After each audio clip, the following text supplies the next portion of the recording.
All right, it was frightening when the banks, collapsed, obviously. SVB Bank and Signature Bank, and there's another smaller one that closed shop, too. Credit Suisse also showing some vulnerabilities, as are other banks. That's frightening. But then I realized that Ivy's been, locked in her office. I'm like, honey, what's going on? Are you going to come out? I'm doing taxes. Okay, I'll leave you alone, babe. Got to go back to work. Yeah, doing taxes. That's going on right now, too. And so how are we going to get into the next phase of the economy? Nick Hopwood here, certified financial planner, founder, president of Peak Wealth. Nick, good to see you again. Hey, Steve. Thanks for having me. Let's start with the banks. I mean, people see this in the headlines. Most people are like, okay, what can I do about it? Doesn't mean much. I can't believe that the government went in and bailed this bank out and the other. That's what they did. We didn't bail anybody out. Of course they did. When you're covering deposits above $250,000, you're going well beyond what FDIC is required to do. Therefore, you're standing behind all the deposits. You're letting the investors and the notes go, but the depositors are all protected. Isn't that bailing it out? For sure. Equity holders and fixed income investors of the bank, they get wiped out, but the public gets bailed out in this case. And I'm so tired of bailouts going back to 2008, 2020, and now 2023. Where does it all end? And I don't have that answer. I'm not sure anyone does. But it ends up with us being bankrupt. That's where it ends. When the government can't do that anymore. I mean, they've got $100 billion in the FDIC insurance fund that's there for a reason.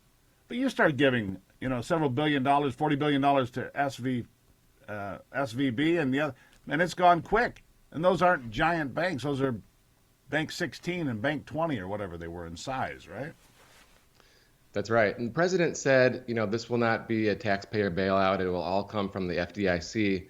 But, that's a lot of money, and it sounds like fuzzy math to me. I'm not sure that the FDIC would be able to cover that all at once without tapping into the taxpayer general fund. Agreed with that. So we're looking at that. So now we don't know what's going to happen with the Fed. The Fed was looking to raise interest rates on the base interest by 1/4 to 1/2 point. That's 25 to 50 basis points. But now the Fed has to stop and say, well, wait a second. If we raise the interest rates again, it puts Swiss Credit and some of these other banks that are already at risk at an increased risk. So what do, Nick? Are they going to do that or not? Because it impacts money market decisions and other planning for financial futures, right? Absolutely. And when we think about last week when I was on, we were talking about potentially a 50 basis point hike from the Fed because the jobs number was so good the prior Friday. And inflation now has come down again to 6%. And we're looking at March to have a 5 handle, which is exciting for us to see that finally working. And now all of a sudden, the Fed has raised so much and now we have banks failing. So people, often say the Fed will raise until they break something. And now we have this. And so the question is, are they going to raise 25 or are they going to raise 0? That's really it, isn't it? Are they going to raise 0? And if they do that, then the consumer, you and I, get punished with high inflation rates, which was at 6% yesterday. We saw the numbers come out. And I find that hard to believe considering, a bag of flour has doubled in price. A dozen eggs has doubled in price. The price of gasoline's gone up 40%. And yet, the inflation rate's 6%. I'm not real good at math, Nick, but I know what 6% looks like. And that looks like a lot worse than 6% to me, the average consumer. Yeah, I agree with that. Absolutely. It is painful. And, when you think about where we were from 2 years ago, that's kind of the anchor that we have in our head with pricing. And so it feels much worse. But last year was really bad on pricing. And now it is easing a little bit.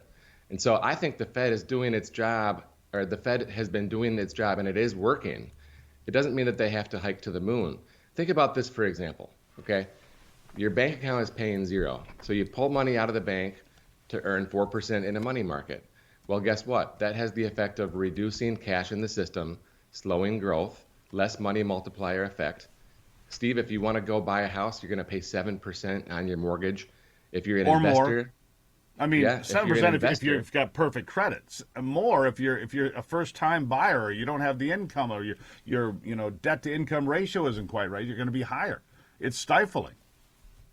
Yeah, and if you're an investor, right, paying 7% to buy a property doesn't necessarily make sense like it may have last year.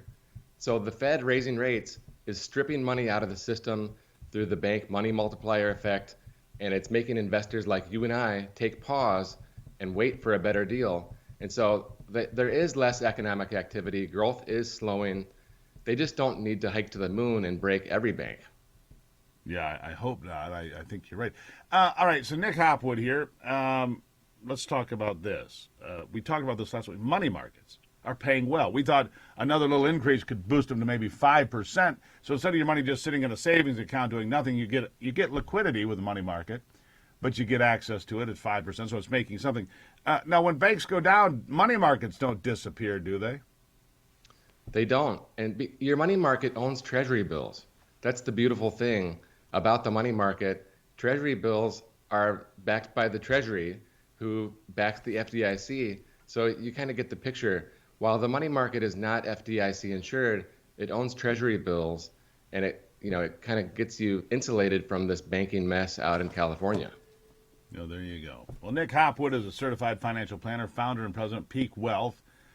You can find him online. Money markets, maybe that's a good. I still think it's a good place to be right now, Nick. I mean, I can't go wrong. Even if they don't raise, it still means that money markets are 4.75%. Not a bad place when the banks are still paying zip, right? That's right. And I think if the banks would just raise their rates on demand deposits, they would have less exodus into money markets, and maybe that bank in California wouldn't have had these struggles. There you have it. Tell them where your website is real quick.